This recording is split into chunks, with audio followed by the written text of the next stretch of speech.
Hello cricket প্রেমী বন্ধুরা, the third umpire শোতে স্বাগতম। আজকে আমরা কথা বলবো এশিয়া কাপ 2025-এর প্রাইজ মানি নিয়ে।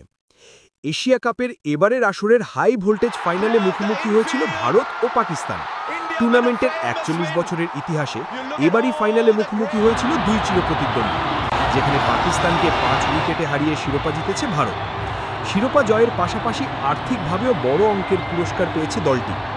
এশিয়ান ক্রিকেট কাউন্সিল বা এসিসি প্রাইজ মানির বিষয়ে আনুষ্ঠানিক কোনো ঘোষণা দেয়নি, তবে আয়োজক কমিটি সংবাদ মাধ্যমে জানিয়েছে চ্যাম্পিয়ন দল এবার $3 লাখ পাবে বাংলাদেশি মুদ্রায়, যা $3,64,00,000 টাকা, আর রানার্স আপ দল পাবে $1,50,000 বা প্রায় $1,80,00,000 টাকা। অর্থাৎ ভারত চ্যাম্পিয়ন হিসেবে $3 লাখ পেয়েছে। ফাইনালে হেরে যাওয়া পাকিস্তানের ঝুলিতে যাচ্ছে $1,50,000, যা বাংলাদেশি মুদ্রায় প্রায় $1,80,00,000 টাকা। তৃতীয় স্থানে থাকা বাংলাদেশ পাচ্ছে প্রায় $60,00,000 টাকা। চতুর্থ হওয়া শ্রীলঙ্কার ঝুলিতে যাবে প্রায় $40,00,000 টাকা। আগের আসরগুলোর তুলনায় এবারের এশিয়া কাপের প্রাইজ মানি অনেকটাই বেড়েছে। সর্বশেষ 2023-এ এশিয়া কাপ হয়েছিল ওয়ানডে সংস্করণে। সেই আসরের চ্যাম্পিয়নরা $2,50,000 পেয়েছিল।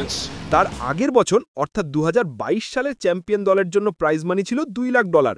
সেই তুলনায় এবার এশিয়া কাপে প্রাইজ মানির অঙ্কটা অনেক বেড়েছে।